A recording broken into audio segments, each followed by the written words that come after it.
गाजियाबाद के उदयनगर इलाके में रहने वाले जितेंद्र की भतीजी ने खेलते समय क्लेचर को निगल लिया। क्लेचर 5 सेंटीमीटर का था। रिया की मां ने जब बच्ची को रोता हुआ देखा तो उन्होंने बच्ची को अचानक गोद में लिया, लेकिन वह समझ नहीं पा रही थी कि आखिर क्यों रो रही है बच्ची। फिर उन्हें एहसास हुआ कि शायद बच्ची के गले में कुछ फंस गया है, जिसके बाद उन्होंने तुरंत अपने परिवार वालों को बताया, जो बच्ची को आसपास के अस्पताल लेकर दौड़े। शहर के कई अस्पतालों में बच्ची को दिल्ली लेकर जाने की बात कही, लेकिन परिवार वाले बहुत डरे हुए थे। वह चाहते थे कि जल्द से जल्द बच्ची के गले में जो फंसा हुआ है वह निकल आए, क्योंकि बच्ची को सांस लेने में परेशानी हो रही थी।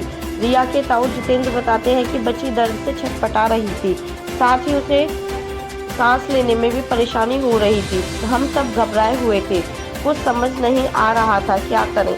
इलाके के कई बड़े अस्पतालों में बच्ची को लेकर गए, लेकिन डॉक्टरों ने दिल्ली लेकर जाने की बात कही।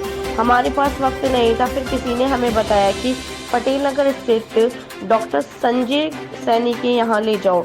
हम बच्ची को डॉक्टर संजय सैनी के यहाँ लेकर भागे। गाजियाबाद से अजय सिंह की रिपोर्ट। क्या नाम है आपका? मेरा नाम शिप्रा है। शिप्रा जी, क्या हुआ था आपकी बेटी के साथ शनिवार की शाम को? शनिवार की शाम को मैं अपने मेरा बेटा है 2.5 साल का, वो रो रहा था, तो मैं वहाँ उसको दूध देने गई थी किचन में। इतने में ही वो उसके पास आया। उसने कहा मम्मा इसे देखो क्या हुआ है, रो रही है। इतने में मैंने इसे देखा तो उसके मुंह में क्लेचर फंसा हुआ था। मैंने बहुत कोशिश की हाथ से निकालने की, पर वो नहीं निकला।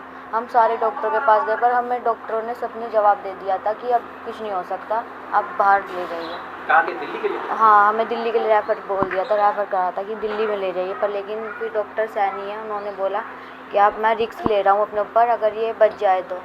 फिर हमने कहा डॉक्टर साहब आप कैसे भी करो। फिर उन्होंने जो करा फिर उन्होंने ही करा था। मेरी बच्ची 20-25 मिनट के अंदर फिर बाहर आ गई थी। बात करें जिस प्रकार से अगर इसको दिल्ली लेके जाते एक बहुत बड़ी घटना भी हो सकती थी, तो पैसा का भी खर्च होता काफ़ी, तो क्या कहेंगे आप? सर मैं तो अब डॉक्टर साहब का ही वो मानूंगी। एहसान के नौरतों के दिन में मेरी बेटी वापस आ गई, इससे बड़ी मेरे लिए कुछ खुशी नहीं है। यानी नौरतों के दिन उन्होंने आपकी बेटी की जान ली? हाँ, मेरे लिए तो वो देवता के समान है। ये मेरी बेटी वापस ला दी उन्होंने। ऑल न्यूज़ अपडेट के लिए लाइक और सब्सक्राइब करें स्टार एक्सप्रेस न्यूज़।